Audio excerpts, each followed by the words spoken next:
ভয়াল ২৫ মার্চ আজ ৭১-এর সেই কাল রাতে অপারেশন সার্চলাইট নামে বাঙালি নিধন চালায় পাক বাহিনী। ঘুমন্ত মানুষের ওপর এমন সশস্ত্র আক্রমণ নজিরবিহীন মত বিশ্লেষকদের। ঈদ উদযাপনে নারী টানে ছুটছে মানুষ। রাজধানী থেকে ৫০টি রুটে ছেড়ে যাবে লঞ্চ। যানবাহনের চাপ সামলাতে প্রস্তুত ঢাকা বাইপাস এক্সপ্রেসওয়ের একাংশ। জ্বালানি তেল পরিবহনে আগামী মাসে চালু ঢাকা চট্টগ্রাম পাইপলাইনের কার্যক্রম। বছরের সাশ্রয় হবে ২৩৬ কোটি টাকা বলছে বিপিসি। নিরাপত্তায় থাকছে স্বয়ংক্রিয় নজরদারি। এবং উত্তরের কৃষিতে বাড়ছে নবায়নযোগ্য জ্বালানির ব্যবহার। খরচ কম ও নিরবিচ্ছিন্ন সেচ সুবিধায় বাড়ছে উৎপাদন। বিদ্যুতের ঘাটতি মেটাতে সৌরশক্তির বিকল্প নেই বলছেন গবেষকরা।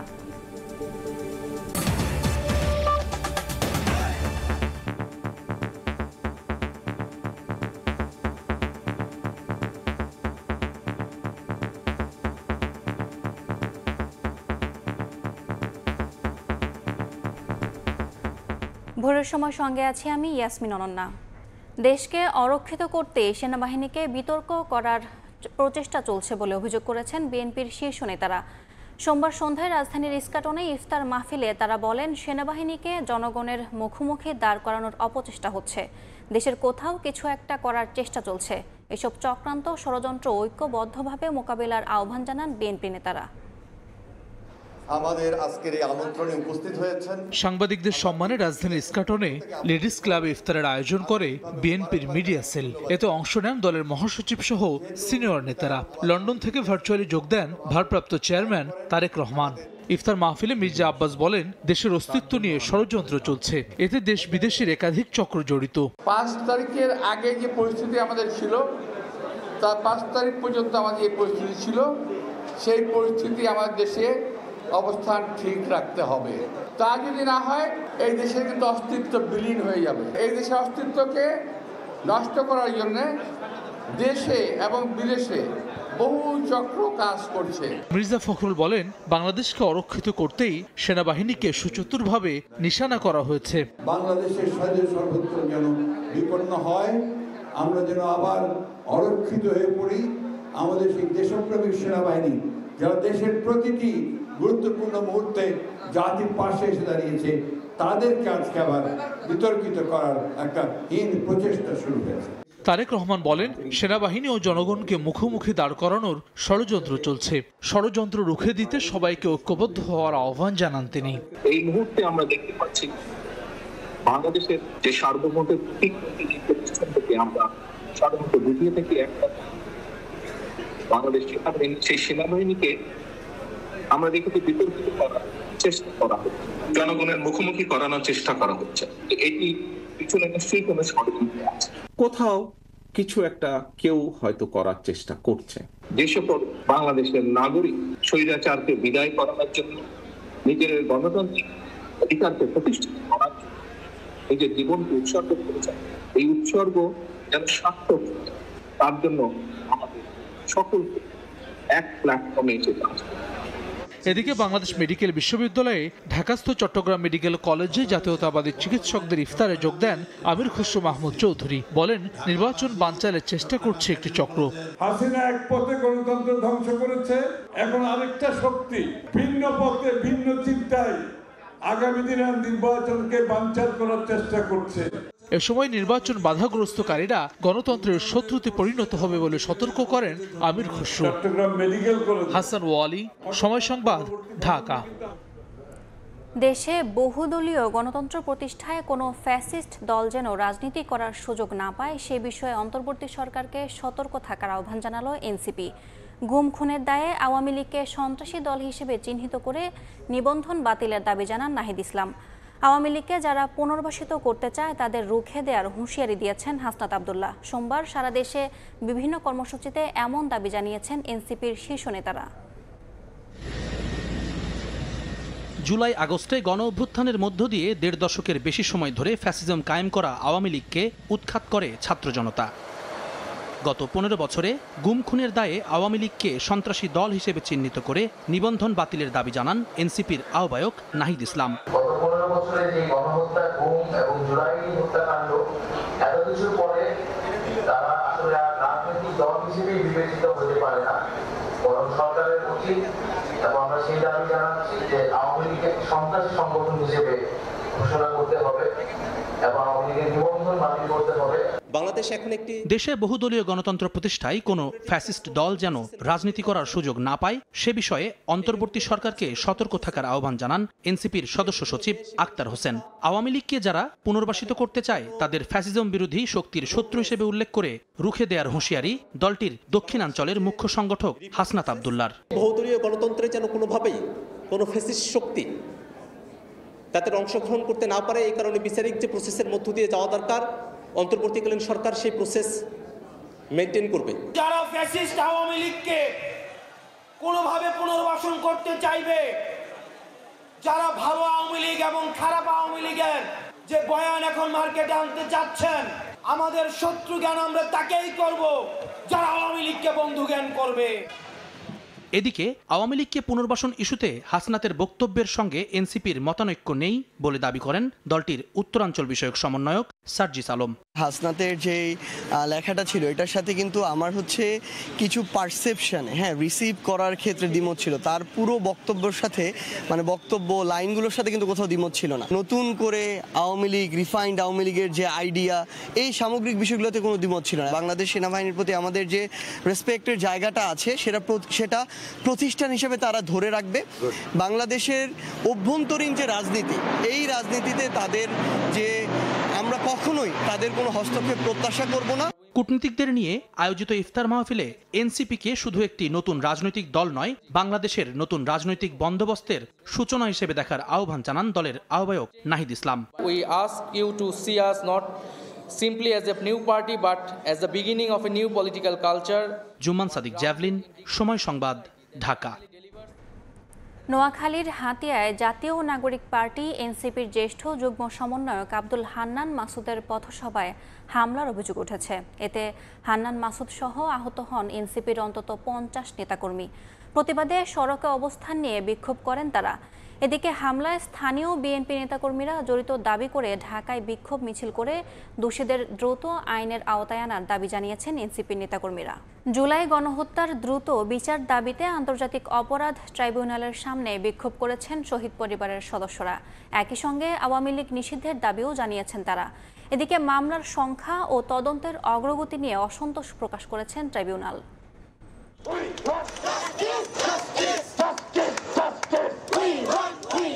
7.5 মাসেও বিচারের দৃশ্যমান কোনো অগ্রগতি না হওয়ায় ক্ষোভ শহীদ পরিবারের সদস্যদের। জুলাই গণহত্যার দ্রুত বিচার ও আওয়ামী লীগ নিষিদ্ধের দাবিতে আন্তর্জাতিক অপরাধ ট্রাইব্যুনালের সামনে বিক্ষোভ করেছেন তারা। বিচারের নামে আমরা তালবাহনা দেখতেছি। এই বাংলায় আওয়ামী লীগের কোনো ঠাঁই নাই। এর দোষর যারা আছে জাতীয় পার্টি, তারও বিচার করতে হবে।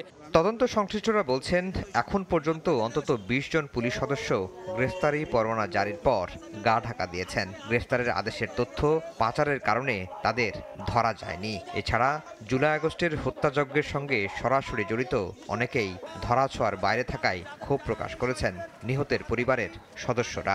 কাকে ফাঁসি দিবে আসামি যদি গ্রেফতার না করে? আইজি স্বরাষ্ট্র উপদেষ্টার কাছে গেলে ওনারা বলে, আইজি সাহেব বলে, এত তাগাদা দিচ্ছেন কেন? 8 মাস হয়ে গেছে, কয়টা আসামি গ্রেফতার করেছে?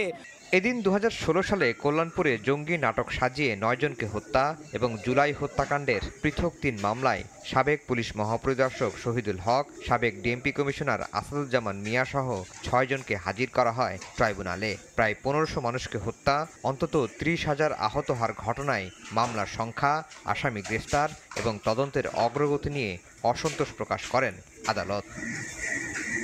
চিফ প্রসিকিউটর বলছেন, দ্রুত বিচারের দাবি উঠতেই পারে, তবে বিচার আন্তর্জাতিক মানের করতে গেলে যৌক্তিক সময় লাগবেই।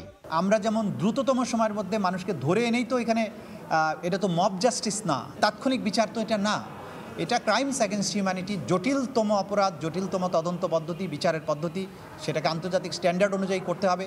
বর্তমানে আন্তর্জাতিক অপরাধ ট্রাইব্যুনালে 23টি মামলা বিচারাধীন। এর মধ্যে শুধুমাত্র একটি মামলার তদন্ত শেষ হয়েছে। আফজাল হোসেন, সময় সংবাদ, ঢাকা। আজ ভয়াল 25 মার্চ। 1971 সালের এই কাল রাতে বাঙালি নিধনের মিশন নিয়ে চালানো হয় অপারেশন সার্চলাইট। পুরো ঢাকা শহর জুড়েই চলে নারকীয় তাণ্ডব গণহত্যা। বিশ্লেষকরা মনে করেন, নিরস্ত্র ঘুমন্ত মানুষের ওপর এমন সশস্ত্র নির্বিচার আক্রমণ বিশ্বে নজিরবিহীন। ফারুক ভূঁইয়া রবিনের রিপোর্ট। অস্ত্রহীন একটা জাতির উপরে অস্ত্রসজ্জা সজ্জিত একটা বিশাল বাহিনী, সামরিক বাহিনী, এরকম ঝাঁপিয়ে কিন্তু প্রথম দ্বিতীয় যুদ্ধ তো হয় নাই। নিরস্ত্র মানুষের হঠাৎ কিন্তু জার্মানি কিন্তু ঝাঁপিয়ে পড়ে নাই। বাংলাদেশের ক্ষেত্রে কিন্তু নজিরবিহীন। এরকম হঠাৎ করে অস্ত্রহীন নিরাপদ মানুষের উপরে, সাধারণ জনের উপরে সশস্ত্র বাহিনী ঝাঁপিয়ে পড়া নজির পৃথিবীতে ইতিহাস নেই, কোথাও নেই। একটা তীব্র আতঙ্ক সৃষ্টি করার জন্যে ক্রমাগত এই আওয়াজ করেছে গুলির, মানুষকে একদম কাঁপিয়ে তুলছে। ভয়াবহ, এত বেশি আওয়াজ হয় এটা আমরা দেখিনি। আমাদের থেকে যারা আরও বেশি বয়সের তারাও কোনোদিন দেখেনি। অনেক লোককে মেরেছে। এই যে রেল লাইন ছিল তখন শহরের মধ্য দিয়ে, রেল লাইনের দুই পাশে বস্তি, এই বস্তির লোকদেরকেও তারা পাকিস্তানি বিরোধী মনে করে সমানে গুলি করে মারছে এবং সবচেয়ে বেশি সংখ্যায় এদেরকেই মেরেছে। তবে সেই রাতে অগণিত মানুষের আত্মত্যাগ অনুপ্রেরণা যোগায় মুক্তির সংগ্রামে। রাজারবাগ পিলখানায় পুলিশ ইপিআরের বীরত্ব রুখে দাঁড়ানো উজ্জীবিত করে অদম্য সাহসী মুক্তি সেনাদের। ভয়াবহতার পরে যখন মানুষ উপলব্ধি করে যে আমরা যদি প্রতিরোধ না করি তাহলে আমরা নিশ্চিন্ন হয়ে যাব, সবাই এটা উপলব্ধি করে ঝাঁপিয়ে পড়েছিল। সর্বস্তর মানুষ তখন সাহসী হয়ে উঠল। সাধারণ জনগণ কিন্তু যে যার কাছে যা কিছু ছিল অস্ত্র সেটা নিয়ে ঝাঁপিয়ে পড়ল। সেই রাতের গণহত্যার পর 9 মাসের রক্তক্ষয়ী মুক্তিযুদ্ধের মধ্য দিয়ে বিজয় ছিনিয়ে আনে বাঙালি। 30 লাখ শহীদের আত্মত্যাগে শত্রুমুক্ত হয় লাল সবুজের বাংলাদেশ। ফারুক ভূঁইয়া, রবিন, সময় সংবাদ, ঢাকা। ঈদে যানবাহনের চাপ সামাল দিতে প্রস্তুত ঢাকা বাইপাস এক্সপ্রেসওয়ের একাংশ। এরই মধ্যে শেষ হয়েছে প্রকল্পের 64% কাজ। রাজধানীর যানজট কমাতে অনেকটাই ইতিবাচক ভূমিকা রাখবে এই ঢাকা বাইপাস এক্সপ্রেসওয়ে। প্রকল্প পরিচালক জানান, ঈদ যাত্রার ভোগান্তি কমাতে শিগগিরই খুলে দেওয়া হবে দুপাশের 4 লেনের সার্ভিস রোড। যানবাহনের চাপ বাড়লে প্রস্তুত রাখা হয়েছে মূল সড়কও। জুনায়েদ রুবেলের ক্যামেরায় মেহেদি হাসানের রিপোর্ট। খুলছে নতুন পথ, উকি দিচ্ছে নতুন সম্ভাবনার। গাজীপুরের ভোগড়া থেকে দেবগ্রাম, ভুলতা হয়ে নারায়ণগঞ্জের মদনপুর। দীর্ঘদিন ভোগান্তি শেষে এ পথের যাত্রীদের এবার বাধাহীন যাত্রার পালা। গাজীপুর এবং নারায়ণগঞ্জ থেকে সারা দেশে পণ্য পরিবহনেও আসবে নতুন গতি। মূলত চট্টগ্রাম থেকে আমদানিকৃত পণ্য উত্তরবঙ্গ পাঠাতে হলে রাজধানীর উপর দিয়েই চলাচল করতে হয়। ভারী যানবাহন শহর অতিক্রমের সময় যে চাপ সৃষ্টি করে তাতেই তৈরি হয় যানজট। তবে এবার কমবে ভোগান্তি, গতি পাবে অর্থনীতি। আসছে ঈদে যানবাহনের চাপ সামাল দিতে প্রস্তুত ঢাকা বাইপাস এক্সপ্রেসওয়ের একাংশ। এরই মধ্যে শেষ 64% কাজ। প্রায় 3,500 কোটি টাকার এই প্রকল্পে থাকছে 40টি আন্ডারপাস, 3টি ব্রিজ, 1টি ইন্টারসেকশন এবং 1টি ফ্লাইওভার, যার বেশিরভাগই এখন দৃশ্যমান। ট্রায়াল চলছে টোল প্লাজারও। বিআরটির যে সার্ভারটা আছে, বিআরটির ওখানে আমাদের ইনপুট দেওয়া আছে, এখানে অটোমেটিক গাড়ি টন হিসাবে সব এখানে সিলেক্ট হবে, এখানে ওই এখন অটোমেটিক টাকা শো করবে। এই সিস্টেমটাই বেস্ট, দ্রুত গাড়ি ছাড়ার ক্ষেত্রে। এখানে জ্যাম থাকবে না কোনো, যেহেতু প্রতিটা ওই আলাদা আলাদা। 48 কিলোমিটার দীর্ঘ এই সড়কটি উত্তরে ঢাকা টাঙ্গাইল মহাসড়ক ও দক্ষিণে ঢাকা চট্টগ্রাম মহাসড়ককে সংযুক্ত করবে। ভুলতায় ঢাকা সিলেট ও ভোগড়ায় সংযোগ ঘটাবে ঢাকা ময়মনসিংহ মহাসড়কের। চোখের সামনে এমন স্বপ্ন বাস্তবায়ন দেখে উচ্ছ্বসিত এলাকাবাসী। এই সড়ক হওয়াতে আমাদের এই এলাকার যানজট কমবে, এলাকার মানুষ নিরিবিলি চলাফেরা করতে পারবে। ধুলাবালি রাস্তায় ভাঙাচোরা যানজট ছিল, যানজট পাবো না, সরাসরি আমরা চলতে পারবো। প্রকল্প পরিচালক জানান, ঈদযাত্রার ভোগান্তি কমাতে শিগগিরই খুলে দেয়া হবে দুপাশের 4 লেনের সার্ভিস রোড। যানবাহনের চাপ বাড়লে প্রস্তুত রাখা হয়েছে মূল সড়কও। ঈদ উপলক্ষে আমরা সার্ভিস রোড দুই দিকে 2-2 লেন, এটা আমরা অলমোস্ট ভুলতা পর্যন্ত, ভোগড়া থেকে ভুলতা পর্যন্ত আমরা চালু করতে পারবো। এই 2-2 লেন রোড চালু হলে আশা করি এবার অন্যান্য বছর যেমন যানজট হতো এখানে, সেটাই হয়তো এখানে হবে না। 2018 সালে চুক্তির আওতায় চীনা ঠিকাদারি প্রতিষ্ঠানের সঙ্গে দেশের 2টি প্রতিষ্ঠান যৌথভাবে 2021 সালে এই প্রকল্পের কাজ শুরু করে। সবকিছু ঠিক থাকলে 2026 সালে চালু হবে পুরো প্রকল্প। কাগজে কলমে দেশের দ্বিতীয় বৃহত্তম এক্সপ্রেসওয়ে হলেও এই সড়কে ব্যবহার করা হচ্ছে সবচেয়ে আধুনিক প্রযুক্তি। একে একে ব্যবহার করা হবে আর্টিফিশিয়াল ইন্টেলিজেন্স ও ক্লাউড কম্পিউটিং সিস্টেমও, যা পুরোদমে চালু হলে দেশের যোগাযোগ খাতে নতুন এক মাত্রা যোগ হবে, এমনটাই বলছেন সংশ্লিষ্টরা। মেহেদি হাসান, সময় সংবাদ, গাজীপুর। আদালতের নিষেধাজ্ঞা রয়েছে, অথচ বছরের পর বছর ধরে চলছে কোটি কোটি টাকার দোকান বাণিজ্য। রাজধানীর গুলিস্তানে ঢাকা ট্রেড সেন্টারে মার্কেটের বেজমেন্ট পার্কিংয়ের জন্য পুনরুদ্ধারে নিশ্চুপ কর্তৃপক্ষ। এদিকে সড়কেই পার্কিংয়ের ব্যবস্থা করে মাসুল গুনছে ঢাকা নিউ মার্কেট। গাড়ির জটলায় প্রায় অকেজো হয়ে পড়ছে এলাকাটি। বিশেষজ্ঞরা বলছেন, দখল করা পার্কিং জোন উদ্ধারে আইনের কঠোর প্রয়োগ নিশ্চিত করতে হবে। আসিফ মোহাম্মদ সিয়ামের রিপোর্ট।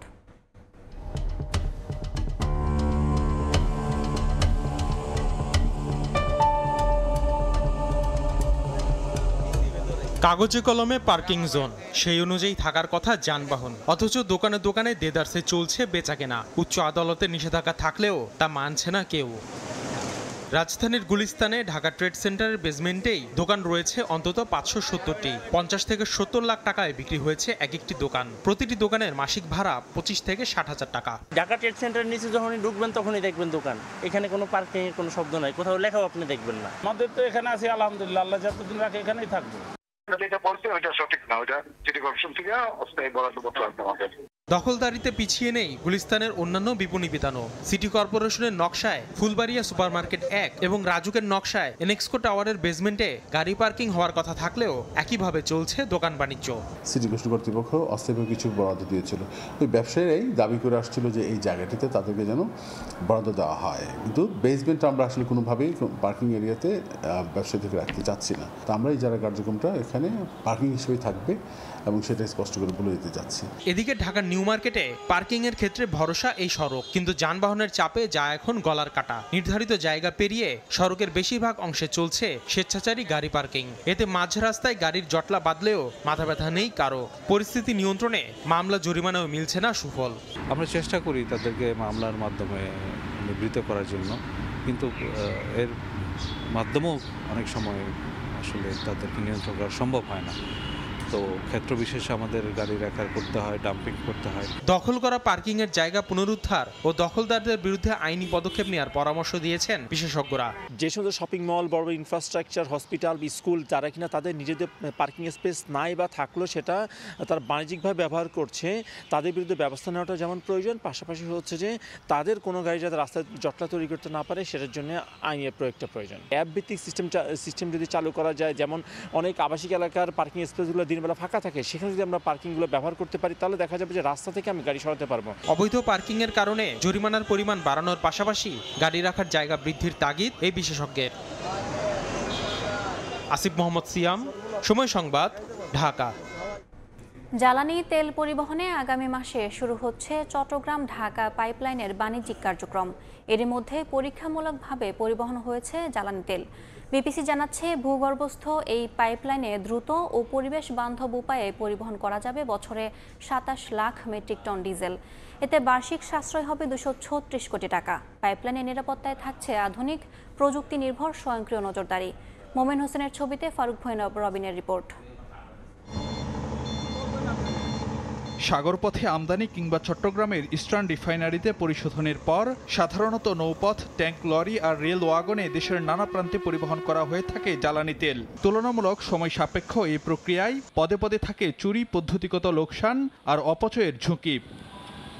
প্রথাগত এই অবস্থা বদলাতে 2018 সালে নেওয়া হয় চট্টগ্রাম থেকে ঢাকা পর্যন্ত 250 কিলোমিটার পাইপলাইন নির্মাণের উদ্যোগ। 2020 সালের ডিসেম্বরে প্রকল্প শেষ করার প্রাথমিক লক্ষ্য থাকলেও পরে দুইবারে মেয়াদ বাড়ানো হয় আরও 4 বছর। বাড়ে প্রকল্প ব্যয়ও। তবে দ্বিতীয় দফা বর্ধিত সময়েও শেষ হয়নি কাজ।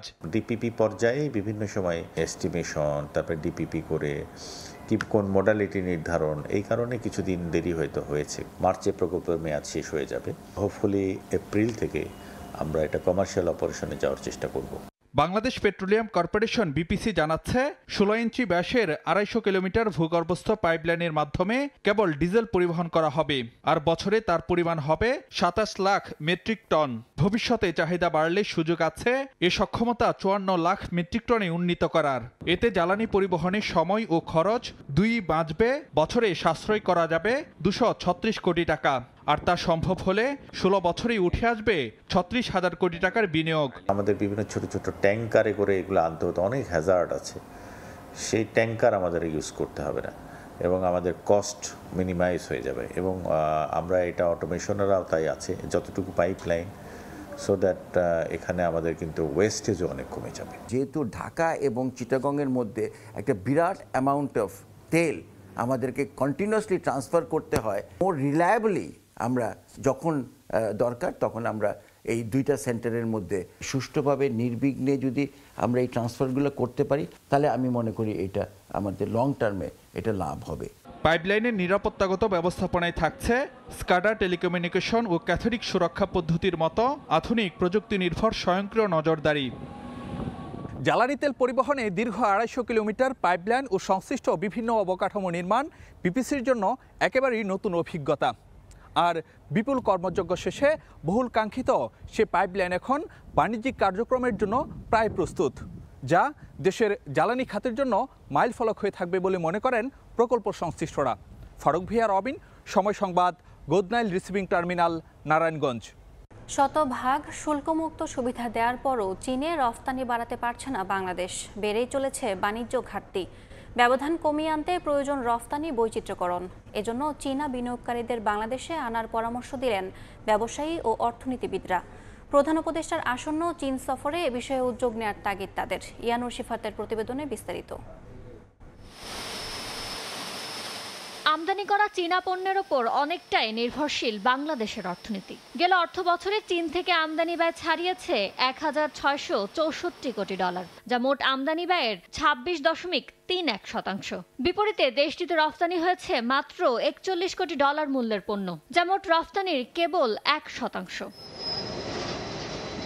বড় অঙ্কের এই বাণিজ্য ঘাটতি কমাতে বাংলাদেশের পাশেও দাঁড়িয়েছে বিশ্ব অর্থনীতির শীর্ষ দেশ চীন। 2020 সালে বাংলাদেশ থেকে রফতানি হওয়া 97% পণ্যে শুল্কমুক্ত সুবিধা দেয় দেশটি। 2022 সালে এসে চামড়া ও চামড়াজাত পণ্য সহ 98% বাংলাদেশি পণ্যকে দেয়া হয় এই সুবিধা। পরের বছর যুক্ত হয় আরও 383টি পণ্য। 2023-এর অগস্ট থেকে নতুন করে 1%, আর গেল ডিসেম্বর থেকে স্বল্পোন্নত দেশ হিসেবে বাংলাদেশের শতভাগ পণ্য রফতানিতে শুল্কমুক্ত সুবিধা দেয় চীনা সরকার। এই অবস্থায় প্রধান উপদেষ্টার এবারের চীন সফরে শুল্কমুক্ত সুবিধা বাস্তবায়নে দর কষাকষির তাগিদ দিচ্ছেন ব্যবসায়ীরা। পণ্য চীনের বাজারে ঢোকানোর জন্য আমাদের খুব সচেষ্ট হওয়া উচিত।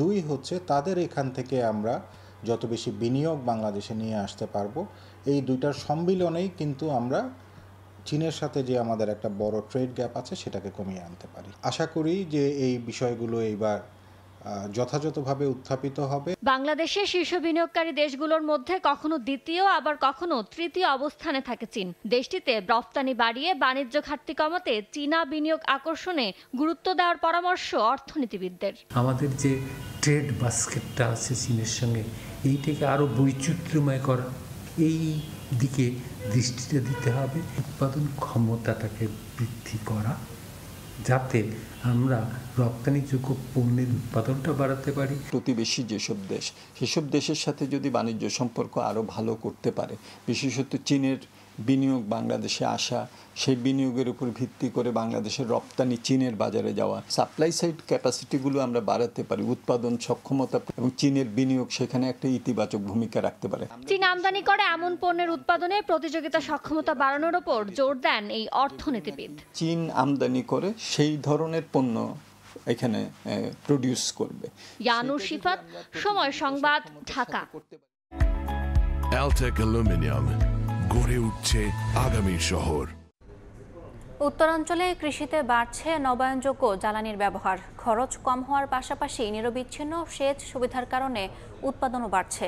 এরই মধ্যে গড়ে উঠেছে বেশ কয়েকটি সোলার পার্ক, যেখানে উৎপাদন হচ্ছে প্রায় 300 মেগাওয়াট বিদ্যুৎ। গবেষকরা বলছেন, প্রথাগত জ্বালানির উৎসগুলো ক্রমেই ব্যয়বহুল ও ছোট হয়ে আসছে, ফলে নবায়নযোগ্য জ্বালানির ব্যবহার বাড়ানোর বিকল্প নেই। এজন্য যথাযথ উদ্যোগ গ্রহণ করতে হবে সরকারকে। শাকিল মাহমুদের ক্যামেরায় নাজমুল ইসলাম নিশাতের রিপোর্ট।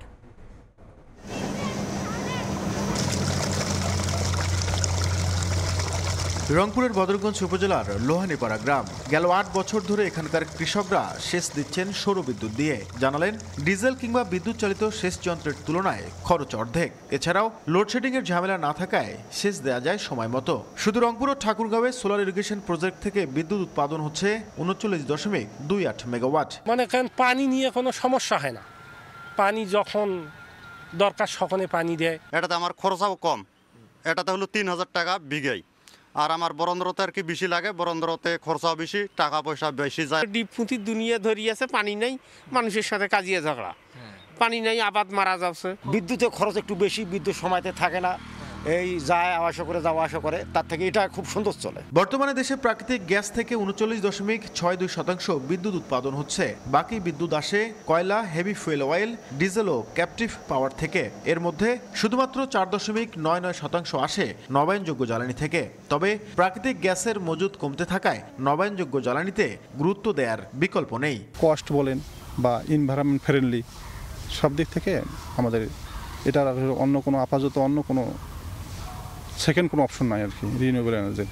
এই জন্য আমরা এটা নিয়ে অবশ্যই এটা গবেষণা ব্যাপক হারে হওয়া দরকার। গবেষকরা বলছেন প্রথাগত জ্বালানির উৎসগুলো ক্রমেই ব্যয়বহুল ও ছোট হয়ে আসছে, ফলে নবায়নযোগ্য জ্বালানির ব্যবহার বাড়াতে হবে। এজন্য সরকারকে দীর্ঘ মেয়াদে টেকসই পরিকল্পনা নিতে হবে। একটা সোলার প্যানেল যদি বসানো যায় তাহলে সেটা দেখা যায় 20 থেকে 25 বছর ধরে বিদ্যুৎ উৎপাদন করতে থাকে। ন্যাশনাল গ্রিড থেকে যে বিদ্যুৎটা আমরা পাচ্ছি পার ইউনিট কস্ট, সেটার চেয়ে প্রায় দেখা যাবে যে 50 থেকে 60% আমাদের কমে আসে। তিস্তা, পঞ্চগড় ও গঙ্গাচড়া রংপুর বিভাগের এই 3টি সোলার পার্ক থেকে বর্তমানে বিদ্যুৎ উৎপাদন হচ্ছে 238 মেগাওয়াট। নাজমুল ইসলাম নিশাত, সময় সংবাদ, রংপুর। ঈদের ছুটিতে পর্যটকদের বরণ করতে প্রস্তুত রাঙামাটির পর্যটন কেন্দ্রগুলো। হোটেল মোটেলে চলছে অগ্রিম বুকিং, আর পর্যটকদের নিরাপত্তায় সব ধরনের প্রস্তুতির কথা জানিয়েছে টুরিস্ট পুলিশ। হেফাজত সবুজের তথ্য ও রাজীব দাস মুন্নার ছবিতে রিপোর্ট।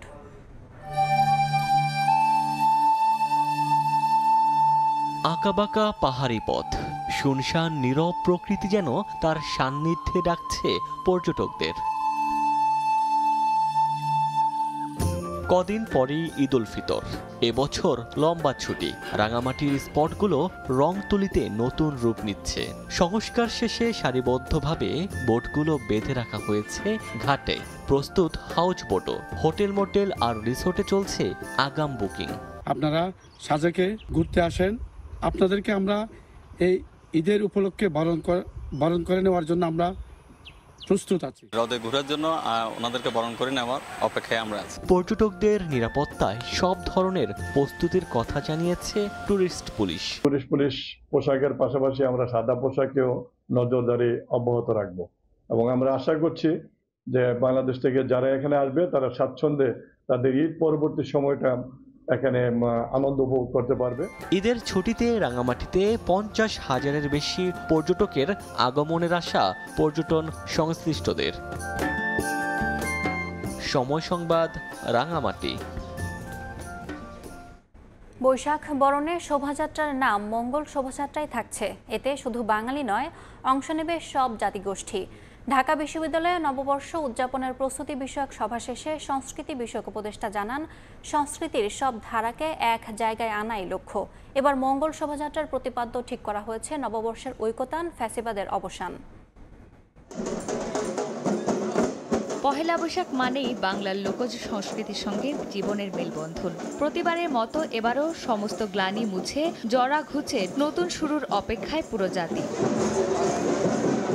সোমবার ঢাকা বিশ্ববিদ্যালয়ের সিনেট হলে নববর্ষ উদযাপনের প্রস্তুতি নিয়ে বৈঠক করেন অংশীজনরা। পরে সংস্কৃতি উপদেষ্টা জানান, মঙ্গল শোভাযাত্রার নাম পরিবর্তন নিয়ে কোনো আলোচনা হয়নি। এবারের প্রতিপাদ্য ঠিক করা হয়েছে নববর্ষের ঐক্যতান, ফ্যাসিবাদের অবসান। আমাদের গতকালকের মিটিংও এই বিষয়ে কোনো আলোচনা হয়নি, আজকের মিটিংও আমাদের এই নিয়ে কোনো আলোচনা হয়নি। এবার উদযাপনটা 2 দিন ব্যাপী হবে। চৈত্র সংক্রান্তির আয়োজন থাকবে, পয়লা বৈশাখের আয়োজন থাকবে। উপদেষ্টা জানান, এবার বর্ষবরণ হবে অন্তর্ভুক্তিমূলক। শুধু বাঙালিদের নিয়ে নয়, একই শোভাযাত্রায় অংশ নেবে চাকমা, মারমা, সাঁওতাল, গারো সহ সব জাতিগোষ্ঠী। সংস্কৃতির সব ধারাকে এক জায়গায় আনাই লক্ষ্য। এখন আরও অনেকেই যুক্ত হবে, যে বিভিন্ন জাতিগোষ্ঠী, তাদের সাংস্কৃতিক টিম এবং প্রাইভেট ইউনিভার্সিটিগুলো তারাও যুক্ত হচ্ছে এটার সঙ্গে। ফলে এটা is going to B bigger, better and more colourful. নববর্ষ উদযাপনে নেয়া পরিকল্পনাগুলো বাস্তবায়নে একাধিক কমিটি গঠন করা হবে বলেও জানান উপদেষ্টা।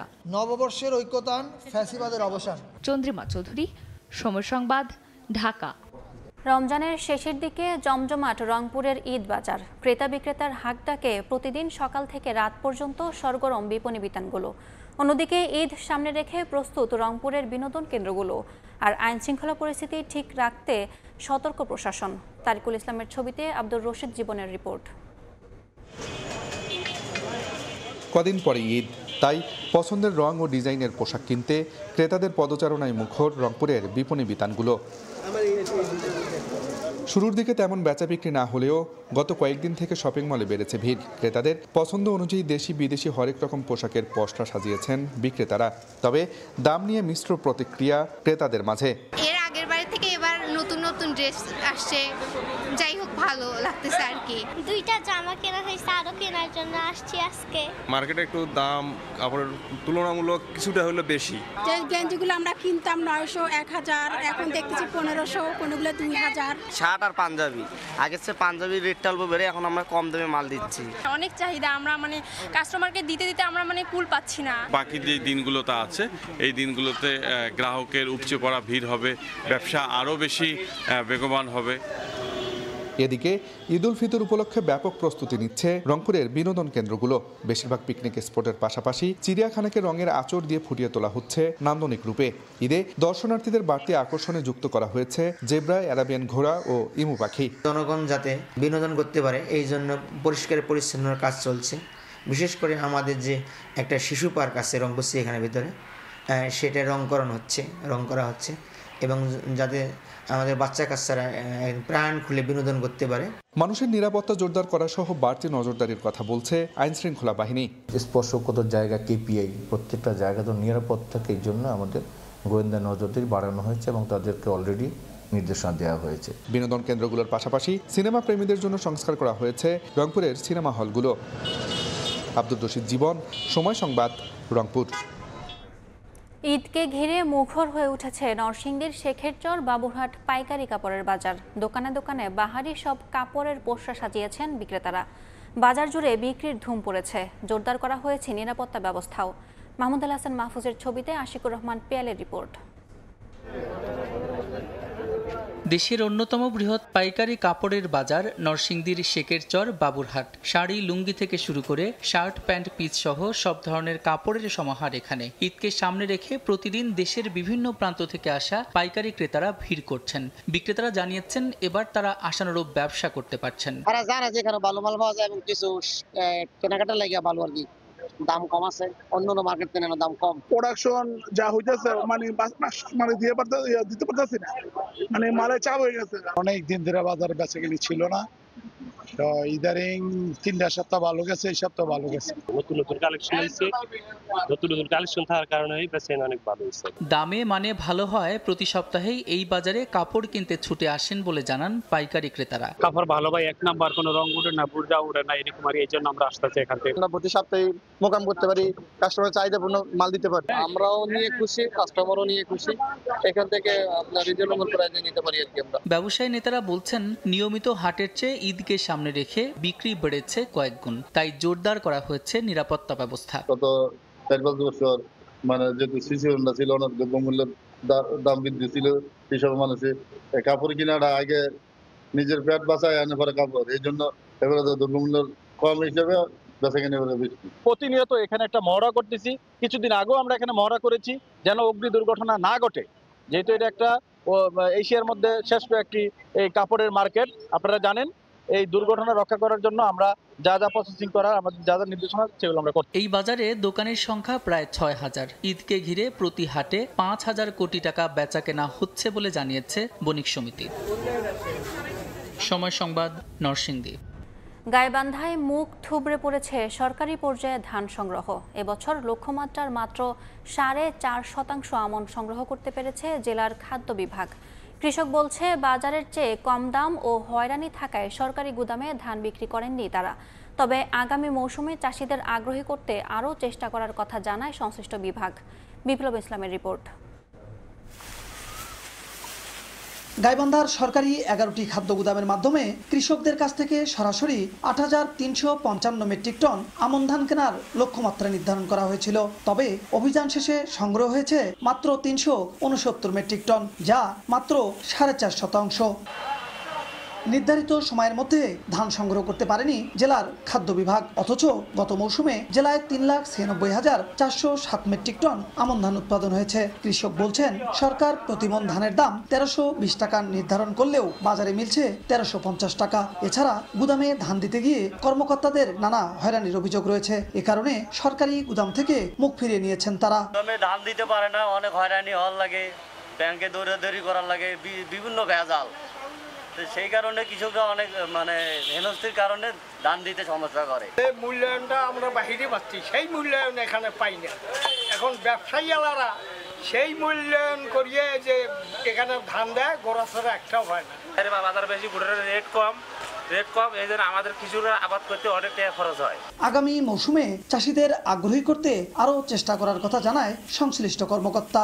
আমরা কৃষকদের উৎসাহিত করবো, বাড়ি বাড়ি যাবো, লিফলেট বিতরণ করবো, মাইকিং করবো এবং সেক্ষেত্রে তাদেরকে উৎসাহিত করার আমরা চেষ্টা করবো গোডাউনে ধান দেওয়ার জন্য। এই বছর মধ্যস্থভুক্তির কোনো সুযোগ ছিল না, সরাসরি কৃষক আসছে এবং কৃষকের কাছ থেকে আমরা ধান নিয়েছি। গত বছর 17 নভেম্বর থেকে শুরু হয় সরকারিভাবে ধান চাল সংগ্রহ অভিযান। এবছর 28 ফেব্রুয়ারি শেষ হয় সংগ্রহ অভিযান। বিপ্লব ইসলাম, সময় সংবাদ, গাইবান্ধা। শুধু উদ্বোধন না হওয়ায় নির্মাণের দেড় যুগেও চালু হয়নি নীলফামারীর 4টি গ্রোয়ার্স মার্কেট ও একটি হোলসেল মার্কেট। অনেক স্থান বর্তমানে অবৈধ দখলে চলে গেছে। কৃষকের স্বার্থে ভবনগুলো নির্মাণ করা হলেও কোনো কাজে আসছে না। তবে ঈদুল আজহার পর এ বিষয়ে ব্যবস্থা নেওয়ার আশ্বাস সংশ্লিষ্ট বিভাগের। মোহাম্মদ সোহেলের ছবিতে শাকির হোসেন বাদলের রিপোর্ট। উন্মুক্ত স্থানে চলছে কাঠের আসবাবপত্র বেচাকেনা, অথচ এর সঙ্গে রয়েছে গ্রোয়ার্স মার্কেট। পরিত্যক্ত মার্কেটের ভবনটি জরাজীর্ণ, মূল অবকাঠামোতে অসংখ্য ফাটল, খসে পড়ছে দেয়ালের পলেস্তারা। 2001 থেকে 2006 সাল পর্যন্ত নীলফামারীতেই 4টি গ্রোয়ার্স মার্কেট ও একটি হোলসেল মার্কেট নির্মাণ করে সরকার। অথচ শুধু উদ্বোধন না করায় দেড় যুগ ধরে পরিত্যক্ত অবস্থায় পড়ে আছে ভবনগুলো। এমনকি নেই কোনো রক্ষণাবেক্ষণও।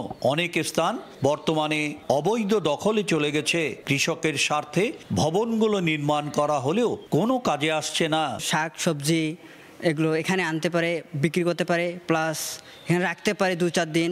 এই মার্কেটটা যেভাবে কাজ হয়েছে ওইভাবে বন্ধ আছে। কৃষকের উন্নয়নের কাজে কোনো লাগতেছে না। আমরা চাইছি এটা কৃষকের জন্য উপকার হোক, এখানে মার্কেটটা আবার সুন্দরভাবে চালু হোক। এ নিয়ে কোনো সদুত্তর দিতে পারেনি সংশ্লিষ্ট বিভাগ। তবে ঈদুল ফিতরের পর এ বিষয়ে ব্যবস্থা নেওয়ার আশ্বাস সংশ্লিষ্ট কর্মকর্তার। কৃষকরা দাম পায় না, কিন্তু ভোক্তারা ঠিক আলটিমেটলি দাম বেশি করে কিনে। এখানে হবে ভোক্তা কৃষক দুইজনেই লাভবান হবে, এই জন্য মার্কেটগুলো তৈরি করা হয়েছিল। তো বর্তমানে ওভাবে আর কি চালু নেই। তবে আমরা আশা করছি সামনে আমরা এভাবেই কৃষকরা যাতে সরাসরি বিক্রি করে এভাবে ব্যবস্থা করব। আমরা অতি শীঘ্রই এই মার্কেটটা কিভাবে চালু করা যায় এবং আমাদের কৃষকরা যেন তাদের যে উৎপাদিত পণ্য সেই পণ্যগুলো এনে আমাদের সৈয়দপুরের এই বৃহৎ বাজার ধরতে পারে এবং পাইকাররাও এখান থেকে নিতে পারে, ভোক্তারা নিতে পারে, সেই ধরনের ব্যবস্থা খুব শীঘ্রই নেব। নীলফামারীর 5টি কৃষি ও উদ্যোক্তা মার্কেট নির্মাণে ব্যয় হয় 2.5 কোটি টাকা। শাকির হোসেন বাদল, সময় সংবাদ, নীলফামারী। দিন দিন পানির স্তর নিচে নেমে যাচ্ছে। এতে শুকিয়ে গেছে জেলার বেশিরভাগ নদী-নালা, খাল-বিল ও পুকুর। একই সঙ্গে পানির অভাবে বন্ধ হয়ে গেছে মাছের অনেক হ্যাচারি। ফলে তীব্র মাছ সংকট দেখা দিয়েছে উত্তরের এ জেলা ঠাকুরগাঁওয়ে। এ অবস্থায় কার্যত পদক্ষেপের কথা বলছে মৎস্য বিভাগ। বিস্তারিত জিয়াউর রহমান বকুলের রিপোর্টে। একসময় উত্তরের জেলাগুলোর নদী-নালা, খালবিল, পুকুর কিংবা জলাশয়ে সবসময় পানি থাকলেও এখন যেন মরুভূমি চরে রূপ নিয়েছে। আবহাওয়া পরিবর্তনে দিন দিন পানির স্তর নিচে নেমে যাওয়ায় মরাখালে পরিণত হচ্ছে মৎস্য উৎপাদনের পুকুরগুলো। শুষ্ক মৌসুম পুরোপুরিভাবে বিরাজ না করলেও মৎস্য উৎপাদনের চালিকা শক্তির গভীর খননকৃত এই পুকুরগুলোর পানিও এখন থেকেই শুকিয়ে যেতে শুরু করেছে। সেলো মেশিনে পানি দিয়েও ধরে রাখা যাচ্ছে না। অনেকে আবার পুকুরে পানি ধরে রাখতে না পেরে মাছ চাষ বন্ধ করে দিচ্ছেন। শুকনো পুকুরে জাল ফেলে তুলছেন ছেড়ে দেওয়া মাছ। পুকুরে তো পানি থাকে না, বালু পুকুর তো পানি প্রতিদিন দিতে না, পানি থাকতেছে না। নদী তো পানি নাই, শুকায় গেছে, নদীর বালা পরে ডাঙা হয়ে গেছে, এখন যাইলে মাছ পাওয়া যায় না, নৌক বেকার হয়ে গেছে। পুকুরগুলো যদি খনন করা হয় তাহলে পানি রাখার ব্যবস্থা করা যাবে। যদি সরকারিভাবে কোনো উদ্যোগ না নেওয়া হয় তাহলে এইভাবে মাছ চাষ করা আসলে সম্ভব নয়। মৎস্য সেচ বা সেচের ব্যবস্থা করে দিলে তাহলে আমরা লাভবান হব।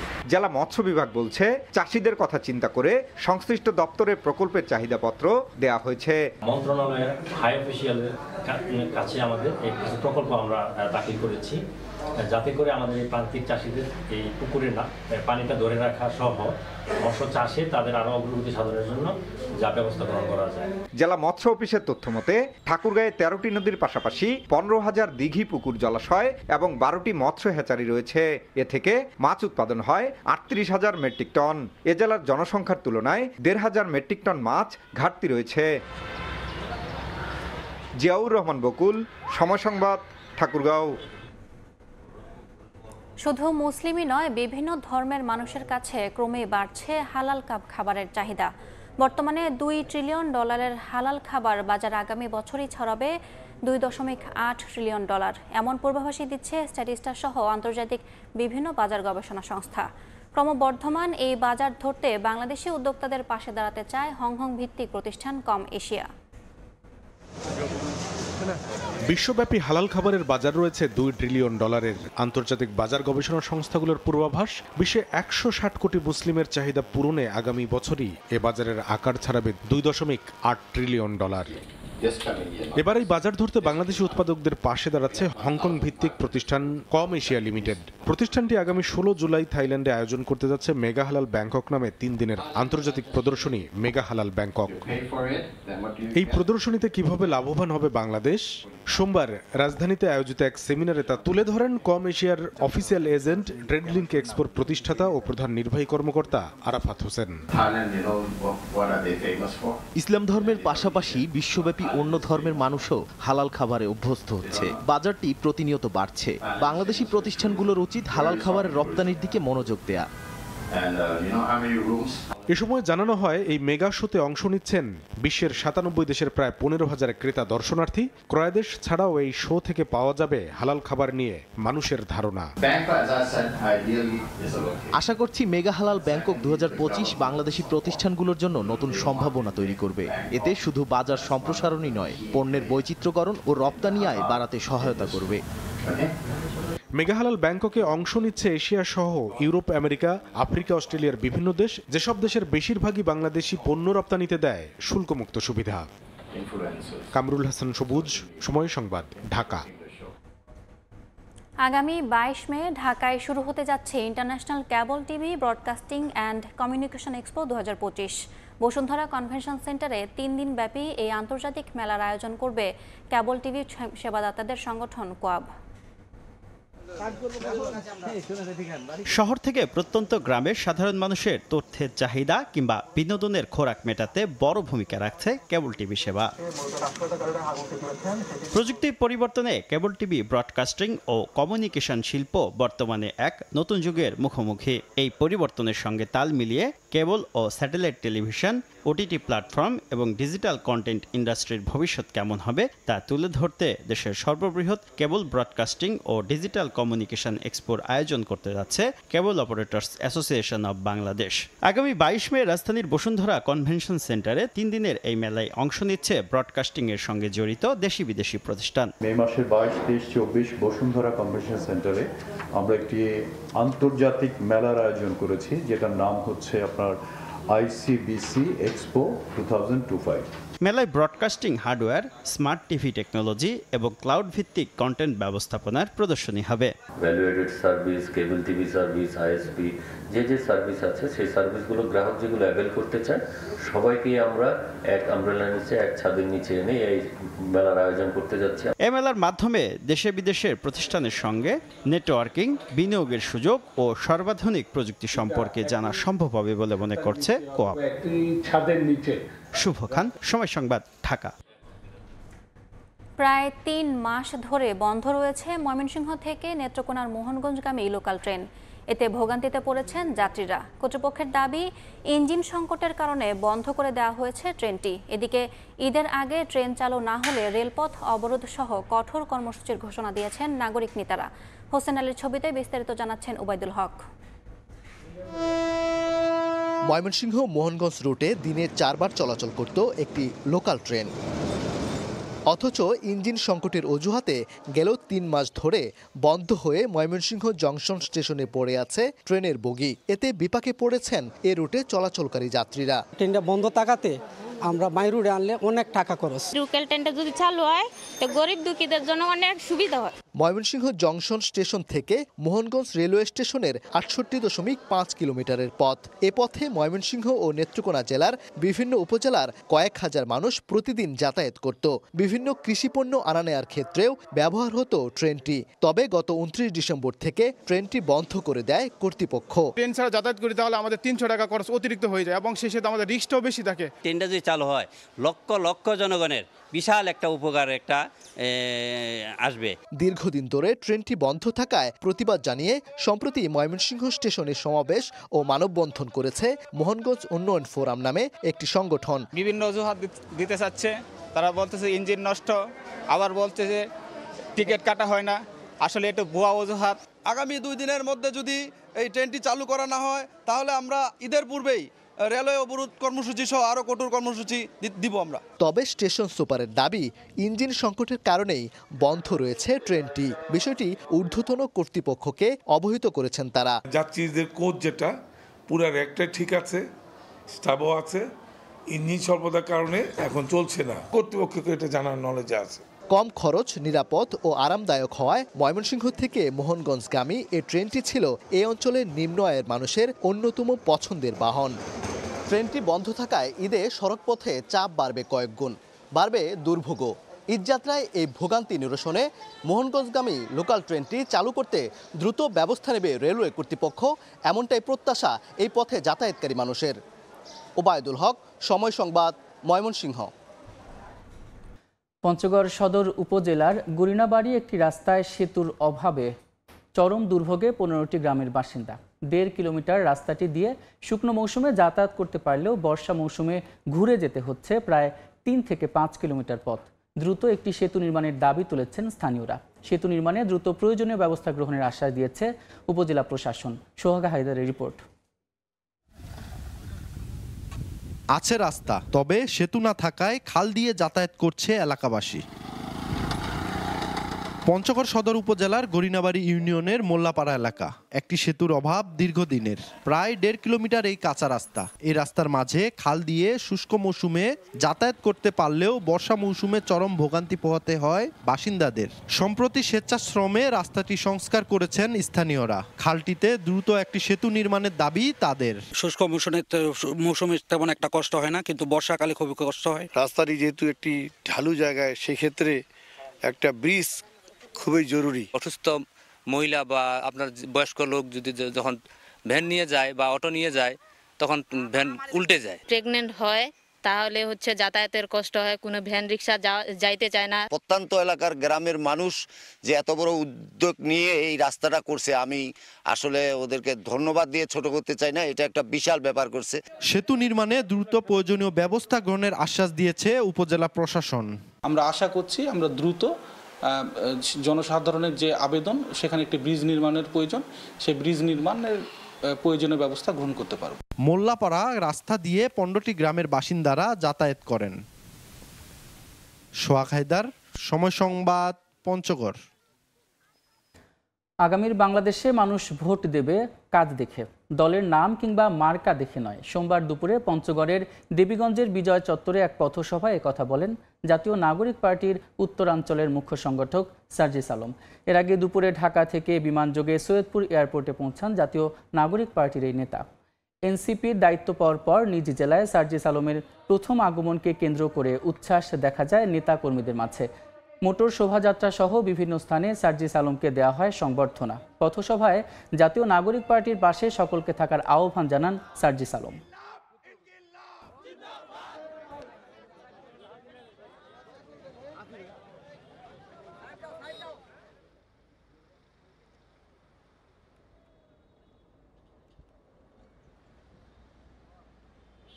তারা খালি ভোটের আগের দিন ভোট চাইতে চায় আর হাতে কিছু টাকা ধরায় দেয়, আর ভোটটা শেষ হওয়ার পরে যে কাজেই তার কাছে যান না কেন, কাজ হওয়ার আগে তারা টাকার জন্য হাত পেতে বসে থাকে। আগামীর বাংলাদেশে দলের নাম দেখে, মার্কা দেখে কেউ আর ভোট দিবে না। কার কথার সাথে কাজের মিল কেমন, এই জিনিসগুলো দেখে আগামীর বাংলাদেশে মানুষ বিভিন্ন মার্কা এবং দলে ভোট দিবে। যে জায়গা থেকে জনপ্রতিনিধি হিসেবে কাজ না করে সাধারণ মানুষের কাছে লুটপাট করবে, তাদেরকে জনপ্রতিনিধি হিসেবে আর এই বাংলাদেশে মেনে নেওয়া যাবে না। বিএনপি নেতাকর্মীদের মধ্যে বিভেদ সৃষ্টি করে একটি মহল সুযোগ নেওয়ার চেষ্টা করছে বলে মন্তব্য করেছেন বিএনপি চেয়ারপারসনের উপদেষ্টা জয়নুল আবদিন ফারুক। সোমবার সন্ধ্যায় নোয়াখালীর সেনবাগ মডেল সরকারি প্রাথমিক বিদ্যালয় মাঠে স্থানীয় বিএনপি আয়োজিত ইফতার মাহফিলে তিনি একথা বলেন। প্রশাসন দয়া করে বিভাজন তৈরি করেন না।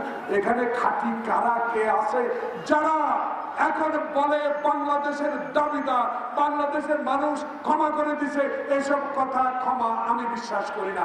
বাংলাদেশের সরকার গঠন করার সহযোগিতা করতে চান, দয়া করে মাটি কাটা চাঁদাবাজি বিচার বন্ধ করেন। যদি না করেন কপালে হাত দেবেন, আবার আরেক স্বৈরাচার আইসা বাংলাদেশের গণতন্ত্রকে গলা টিপে হত্যা করবে। হারুনের মতো লোকেরাও আর ঠেকাতে পারে।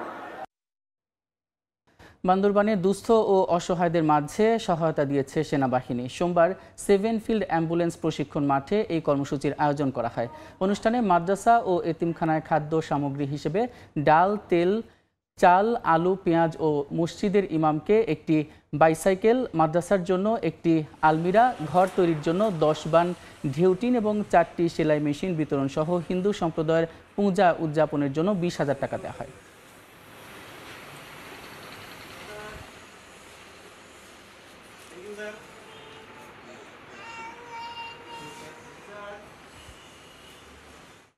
ঈদকে সামনে রেখে ঢাকা টাঙ্গাইল মহাসড়কে এরই মধ্যে যানবাহনের চাপ বাড়তে শুরু করেছে। এই মুহূর্তে মহাসড়কের রসুলপুর এলাকায় আছেন সহকর্মী কাদির তালুকদার। সরাসরি চলে যাচ্ছি তার কাছে। কাদির, টাঙ্গাইল বঙ্গবন্ধু সেতু মহাসড়কে আনুষ্ঠানিকভাবে ঈদযাত্রা শুরু না হলেও ইতিমধ্যেই যানবাহনের চাপ বাড়তে শুরু করেছে। যারা ঢাকায় কর্মজীবী মানুষ রয়েছেন তারা অনেকেই তাদের পরিবার পরিজন কে বাড়িতে পাঠানোর শুরু করেছেন। প্রতি বছরই যানজট এবং ভোগান্তির কারণে আসলে ঈদ যাত্রার বেশ কয়েকদিন আগেই তারা পরিবার পরিজনকে বাড়িতে পাঠানো শুরু করেছেন, যে কারণে আসলে মহাসড়কে অন্যান্য সময়ের তুলনায় অনেকটাই যানবাহন বাড়তে শুরু করেছে। গতকাল থেকে আমরা এটি লক্ষ্য করেছি। আপনি জানেন যে এই যে ঢাকা টাঙ্গাইল মহাসড়ক, এই মহাসড়ক দিয়ে প্রতি বছরই ঈদ আসলেই কিন্তু একটি ভোগান্তি তৈরি হয়। যানবাহনের যানজট এবং সড়ক দুর্ঘটনাকে কেন্দ্র করে প্রতি বছরই ভোগান্তিতে পড়তে হয় উত্তরবঙ্গগামী যে যাত্রী রয়েছেন তাদেরকে। বিশেষ করে এই যাত্রীরা ঈদের একদিন বা দুদিন আগে তাদের যে ভোগান্তি পোহাতে হয় যানজট এবং সড়ক দুর্ঘটনা,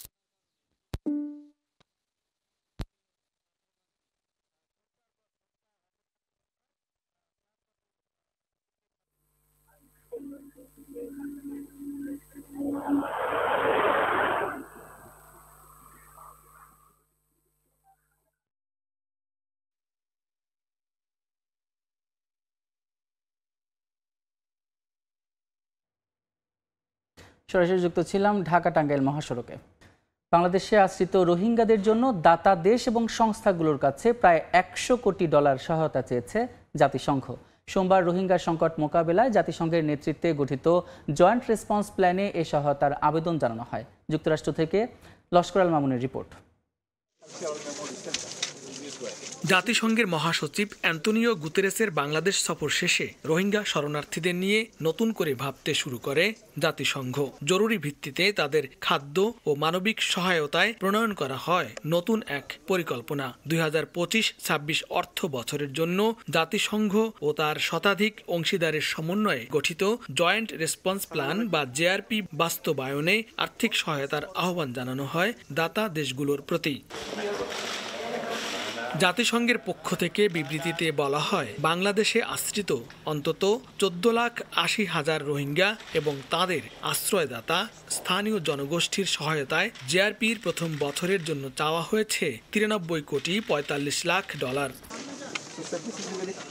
মিয়ানমারের সামরিক বাহিনীর দমন পীড়নে 10 লাখ রোহিঙ্গা পালিয়ে বাংলাদেশে আশ্রয় নেন। কক্সবাজারের বিভিন্ন ক্যাম্পে আশ্রিত রোহিঙ্গারা সেই থেকে আন্তর্জাতিক দাতা গোষ্ঠীর সহায়তার উপর নির্ভরশীল। তহবিল সংকটের কারণে রোহিঙ্গাদের জন্য মাসিক খাবারের বরাদ্দ আগামী এপ্রিল মাস থেকে $12.5 থেকে কমিয়ে $6 নামিয়ে আনার কথা বলেছে জাতিসংঘ। সম্প্রতি বিশ্ব খাদ্য কর্মসূচি WFP রোহিঙ্গাদের জন্য খাবারের বরাদ্দ অর্ধেকেরও বেশি কমানোর ঘোষণা দিয়েছে। এমন পরিস্থিতিতে জাতিসংঘের অভিবাসন সংস্থার প্রধান অ্যামি পোপ জেনেভায় রোহিঙ্গাদের জন্য মানবিক সহায়তার আহ্বান জানিয়েছেন। লস্কর আল মামুন, সময় সংবাদ, যুক্তরাষ্ট্র। অস্ট্রেলিয়া প্রবাসীদের দেশীয় পোশাকের চাহিদা মেটাতে সিডনিতে ঈদ আনন্দ মেলার আয়োজন করা হয়েছে। শতাধিক দেশি উদ্যোক্তাদের অংশগ্রহণ এবং প্রবাসীদের ভিড়ে ঈদ মেলা যেন রূপ নিয়েছে এক টুকরো বাংলাদেশে।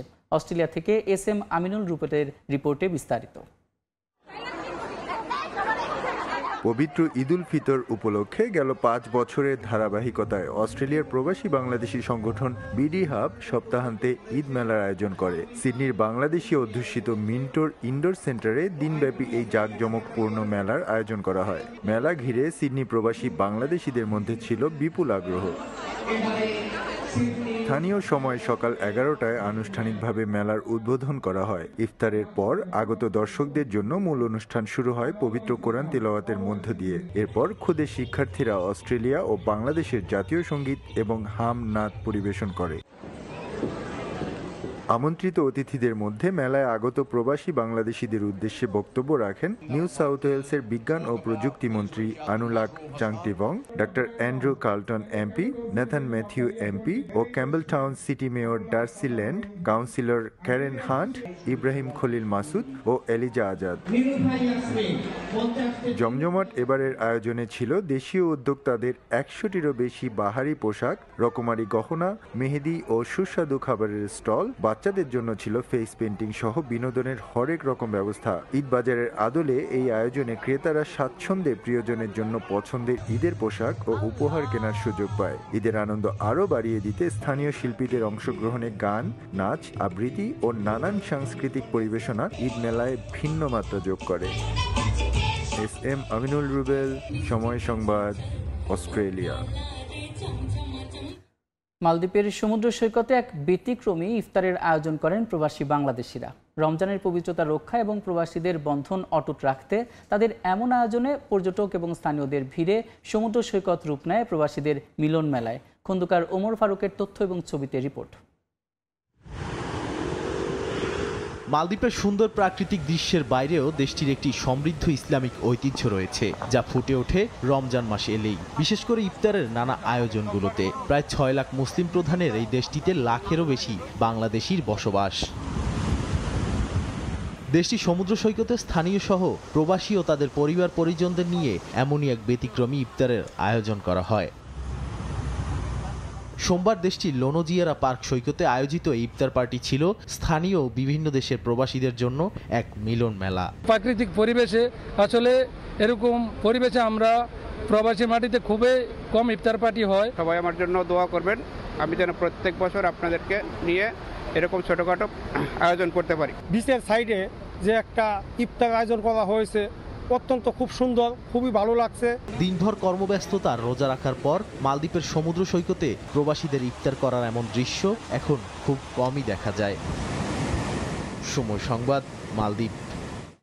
এদিকে তামিম ইকবালের সুস্থতা কামনা করে সামাজিক মাধ্যমে পোস্ট করেছেন তার সাবেক সতীর্থ থেকে শুরু করে শুভানুধ্যায়ীরা। দেশ এবং দেশের বাইরে থেকেও তার রোগ মুক্তির জন্য প্রার্থনা করে পোস্ট করা হয়। নিজের জন্মদিনে সমর্থকদের কাছে তামিমের জন্য দোয়া চেয়ে পোস্ট করেছেন সাকিব আল হাসান। আন্তর্জাতিক গণমাধ্যমগুলোতেও বেশ গুরুত্বের সঙ্গে প্রকাশ করা হয়েছে তামিমের অসুস্থতার খবর।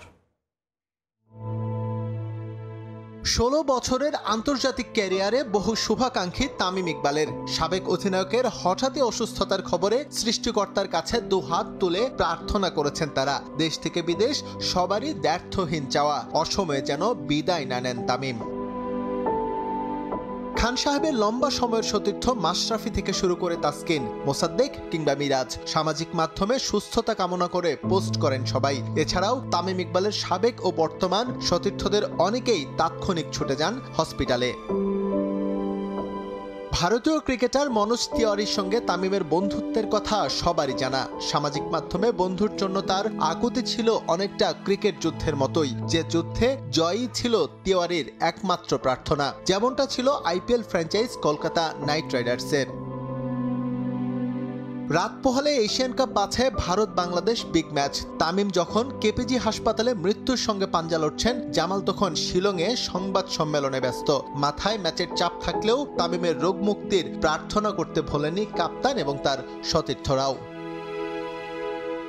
বাংলা ক্রিকেটের বহু ঐতিহাসিক ক্ষণের জন্ম দেওয়া তামিমের অসুস্থতায় তার সুস্থতা কামনা করে সামাজিক মাধ্যমে প্রার্থনা করেছেন সবাই। দলমত নির্বিশেষে সবারই প্রত্যাশা ছিল একটাই, আবারও সুস্থ হয়ে প্রিয় 22 গজে ফিরুক সাবেক অধিনায়ক। শুধু সতীর্থ কিংবা বন্ধু নয়, তামিম ইকবালের হঠাৎই হৃদরোগে আক্রান্ত হওয়ার খবর বেশ গুরুত্বের সঙ্গে প্রকাশ করে বিভিন্ন আন্তর্জাতিক গণমাধ্যম। বিষয়টি দৃষ্টি এড়ায়নি ওয়েস্টার্ন ক্রিকেটের। 2011 সালে ক্রিকেট বাইবেলের বর্ষসেরা খেলোয়াড় নির্বাচিত হয়েছিলেন তামিম। এস.এম. ইকবাল, সময় সংবাদ।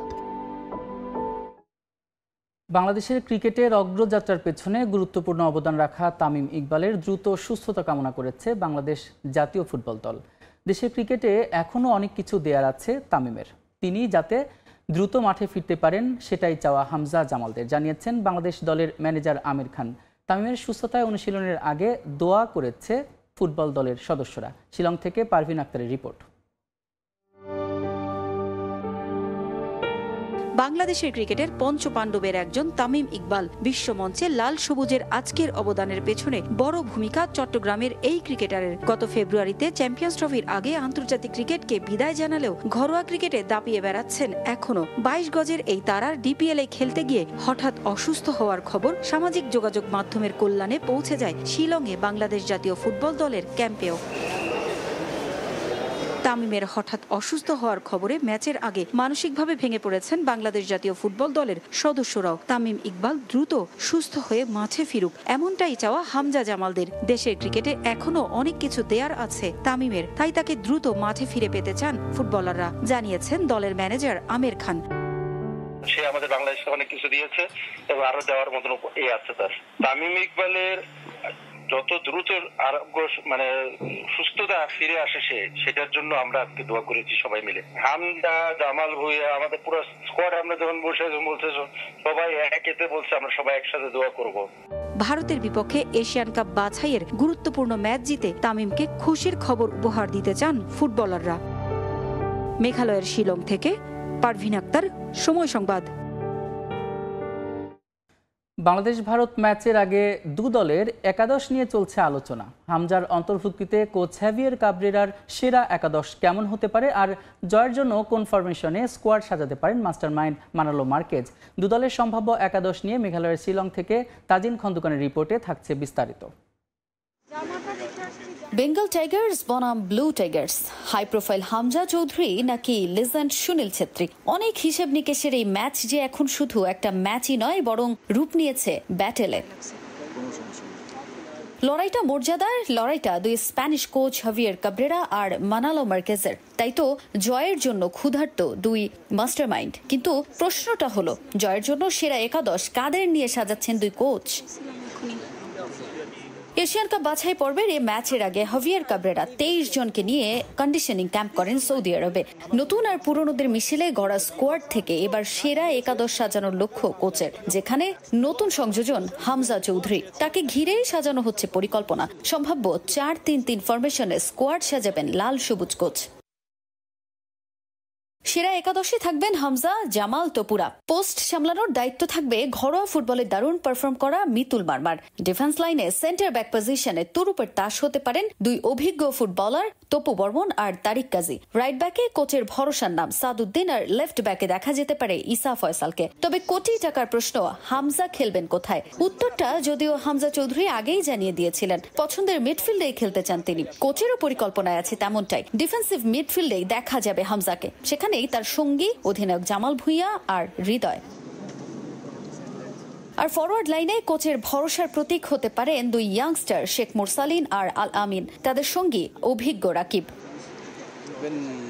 এদিকে বাংলাদেশ দল নিয়ে পরিকল্পনার অন্ত নেই ভারতের, তাই তো নিজেদের ফুটবলের সবচেয়ে বড় তারকাকে অবসর ভেঙে ফিরিয়েছেন দলে। ইনজুরি সমস্যাও আছে বেশ কিছু। ইতোমধ্যেই দল থেকে ছিটকে গেছেন ব্রেন্ডন ফার্নান্দেজ, তার পরিবর্তে ডাক পেয়েছেন উইঙ্গার উদন্ত সিং কুমার। চোটের কারণে ছিটকে গেছেন লালিয়ান জুয়ালা, ছাংতে আর মনবীর সিং। সম্ভাব্য 4-2-3-1 ফরমেশনে স্কোয়াড সাজানোর পরিকল্পনা স্প্যানিশ মাস্টারমাইন্ড মানালো মার্কেজের।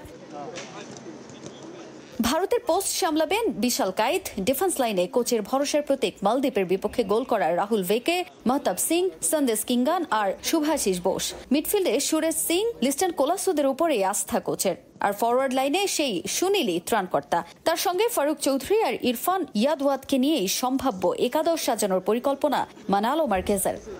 একপাশে হামজা চৌধুরী, বিপরীতে দ্য গ্রেট সুনীল ছেত্রী। পরিসংখ্যান কিংবা একাদশ যাই হোক না কেন, এই ম্যাচ যে বাড়তি উত্তাপ ছড়াচ্ছে তা তো একেবারে স্পষ্ট। এখন দেখার বিষয় দুই স্প্যানিয়ার্ড কিভাবে তাদের সেরা একাদশ সাজান। শিলংয়ের জওহরলাল নেহরু স্টেডিয়াম থেকে তাজিন খন্দকার, সময় সংবাদ। এদিকে হামজা চৌধুরীর অভিষেক ম্যাচ মাঠে বসে দেখতে ঢাকা থেকে শিলংয়ে হাজির হয়েছেন তার পরিবার। ম্যাচের আগের দিন সন্ধ্যায় এই শেফিল্ড তারকার অনুশীলন মাঠে বসে দেখছেন তার স্ত্রী অলিভিয়া চৌধুরী, বাবা মা, 3 সন্তান এবং বন্ধুরা। সবার এখন অপেক্ষা লাল সবুজের জার্সিতে হামজাকে দেখার। একজন হামজা চৌধুরী উৎসবে মেতেছে বাংলাদেশ, ভারতীয় সমর্থক থেকে শুরু করে ক্রীড়া সংগঠক। সবার মুখে ওই একই হামজা বন্দনা।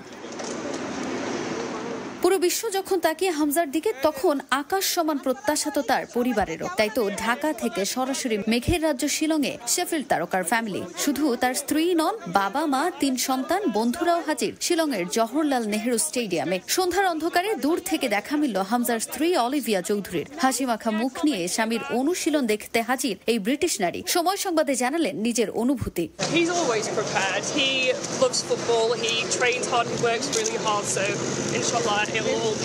দেশের জার্সিতে ছেলের প্রথম ম্যাচ দেখতে পারা যেন দীর্ঘদিনের স্বপ্নেরই ফল। তাই সন্তানের এই গুরুত্বপূর্ণ দিনে কাছ থেকে খেলা দেখতে ক্ষণ গুনছেন হামজার বাবা মা।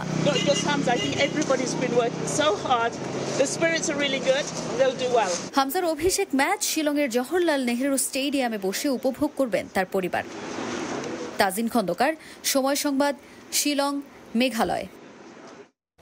ভারত শক্তিশালী দল হলেও বাংলাদেশ তাদের টক্কর দেওয়ার ক্ষমতা রাখে। বিগত কয়েক বছরে বাংলাদেশের মাঠের পারফরমেন্স দেখে ইমপ্রেসড ভারতীয়রাও।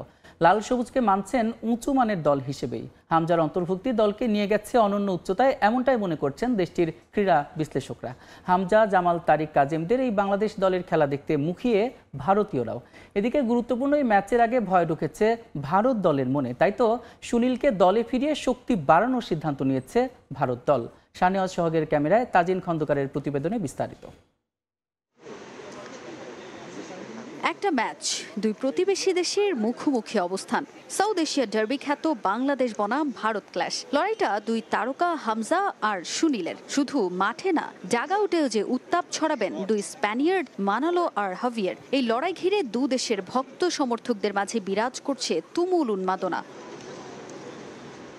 ভারত বাংলাদেশ লড়াইয়ে পরিসংখ্যানের দিকে চোখ রাখলে নিশ্চিতভাবে ব্লু টাইগার্সকেই এগিয়ে রাখতে হবে। কিন্তু বেঙ্গল টাইগাররাও তো কম যায় না। 2014 থেকে এখন পর্যন্ত 4 ম্যাচের মোটে 1 জয় ভারতের, আর বাকি 3টিতে হয় ড্র। যেখানে ভারতের চোখে চোখ রেখে লড়াই করেছে বাংলাদেশ, খুব কাছাকাছি গিয়ে হাতছাড়া হয় জয়। সবশেষ 2021-এ সল্ট লেকে শুরুতে এগিয়ে গিয়েও 1-1 গোলের ড্র নিয়ে মাঠ ছাড়তে হয় লাল সবুজকে। বিগত বেশ কয়েক বছরে বাংলাদেশ যেভাবে মাঠের পারফরমেন্সে ব্লু টাইগারদের চোখ রাঙানি দিয়েছে, তাতে ভীত ভারতীয়রাও। বাংলাদেশকে কঠিন প্রতিপক্ষই মানছে তারা। বাংলাদেশ ইন্ডিয়ার সঙ্গে যতবার খেলেছে লড়াইটা খুব হাড্ডাহাড্ডি হয়েছে। কাজেই বাংলাদেশকে আন্ডার এস্টিমেট করার তো ইন্ডিয়ার কোনো জায়গা নেই, এবং আমার মনেও হয় না ইন্ডিয়ানরা করছে, কারণ প্রত্যেকটা প্লেয়ারই বাংলাদেশের সাথে অনেকবার খেলেছে। ইন্ডিয়ান টিমে এখন is not very confident about it স্ট্রাইকারের অভাব রয়েছে, তো সেটা একটা ফ্যাক্টর। কিন্তু হামজা চৌধুরীকে নিয়ে আগ্রহের কমতি নেই ভারতীয় ক্রীড়া বিশ্লেষকদেরও। জামাল, তারিক, হামজা কিংবা কাজেমদের মতো ফুটবলারদের অন্তর্ভুক্তি বাংলাদেশ দলের মান বাড়িয়েছে। বিশ্লেষকদের মতে সেজন্যই এশিয়া কাপ বাছাইয়ের বিগ ম্যাচের আগে সুনীল ছেত্রীকে ফেরানোর সিদ্ধান্ত নিয়েছে team India. With the inclusion of players like Hamza Chowdhury, এই যে ওরা যে মানে প্রিমিয়ার লিগ বা বিদেশি লিগে, ইউরোপিয়ান লিগে খেলা প্লেয়ারদের আনছে, সেটা কিন্তু ডেফিনেটলি একটা স্ট্রেংথ অ্যাড করছে, যেই কারণে India will face A more aggressive opponent, হ্যাঁ, মোর ডিটারমাইন্ড অপোনেন্ট। কে স্ট্যাটিস্টিক্সটাকে হয়তো খুব একটা ম্যাটার করবে না, এবং অবশ্যই হামজা চৌধুরীর ইনক্লুশনটা ইন্ডিয়াকে মানে বাংলাদেশকে একটু শক্তিশালী তো করেছেই। বাংলাদেশ দলের অনুশীলন নিয়ে জটিলতায় ভারতের কোনো অপেশাদারিত্ব ছিল কিনা সেটাও খতিয়ে দেখার আহ্বান জানান স্থানীয় সাংবাদিকরা। Tajin Khandakar, Somoy Sangbad, Shillong, Meghalaya. AFC Asian cup বাছাইয়ে সমর্থকদের আগ্রহ তুঙ্গে বাংলাদেশ ভারত ম্যাচ। এরই মধ্যে অনলাইনে শেষ হয়ে গেছে ম্যাচের সব টিকিট। স্টেডিয়ামে ধারণ ক্ষমতার অতিরিক্ত দর্শক প্রবেশের সুযোগ নেই, তাই তো যারা টিকিট পাননি তাদের জন্য জওহরলাল নেহেরু স্টেডিয়ামে এলাকায় থাকছে বড় পর্দায় খেলা দেখার ব্যবস্থা। সময় সংবাদে নিশ্চিত করেছে Meghalaya football association. High voltage এই ম্যাচের জন্য সংস্কার করা হয়েছে স্টেডিয়ামের বেশ কিছু জায়গায়। শাহনিয়াজ সোহাগের ক্যামেরায় মেঘালয়ের শিলং থেকে পারভিন আক্তারের রিপোর্ট। সাম্প্রতিক সময়ে ক্রিকেট কিংবা ফুটবল, বাংলাদেশ ভারত ম্যাচ মানেই বাড়তি রোমাঞ্চ। দেশের ফুটবলের হ্যামিলনের বাসিওয়ালা হামজা যোগ দিয়ে সে উত্তেজনায় বাড়তি রং চড়িয়েছেন। ছেত্রী বনাম হামজার লড়াই। হাই ভোল্টেজ এ ম্যাচ নিয়ে উত্তাপ মেঘ পাহাড়ের শহরে। লড়াইয়ের মঞ্চ ব্রিটিশদের ঘোড়দৌড়ের মাঠ জওহরলাল নেহেরু স্টেডিয়াম। 15,000 দর্শক ধারণ ক্ষমতার এই মাঠেই হবে বাংলাদেশ ভারত ম্যাচ। মেঘালয়ের মানুষরা ফুটবল বহুত ভালো পায়, মানে এরা ছোট থেকে আমরা ফুটবল গ্রাউন্ডের টিকিটের দাম আছে 100 টাকা, 300 টাকা, 699। ভারত বাংলাদেশ দ্বৈরথ সামনে রেখে স্টেডিয়ামে বাড়ানো হয়েছে গণমাধ্যম কর্মীদের বসার জায়গা। কদিন আগে ভারত ও মালদ্বীপের মধ্যকার ফিফা প্রীতি ম্যাচের পর সংস্কার করা হয়েছে স্টেডিয়ামের আরো বেশ কিছু জায়গায়। আগে তো আমরা তো এন্ট্রেন্স করতে পারতাম না, এখন পারতে আমরা আরো পারি যে এন্ট্রেন্সের একটা টুর্নামেন্ট, কোনো একটা টুর্নামেন্ট করতে পারি আমি। স্টেডিয়ামের প্রস্তুতি নিয়ে সন্তুষ্ট মেঘালয় ফুটবল অ্যাসোসিয়েশন। ভারতে ক্রিকেট সবচেয়ে জনপ্রিয় খেলা হলেও মেঘালয়ে ভিন্ন চিত্র। এখানকার মানুষের প্রাণের স্পন্দন ফুটবল। তাই তো ভারত বাংলাদেশ ম্যাচের টিকিট না পেয়ে হতাশ হয়ে ফিরেছেন অনেকেই। মেঘালয়ের শিলং থেকে পারভিন আক্তার, সময় সংবাদ। এই ছিল ভোরের সময়, সঙ্গে থাকুন সময়ের।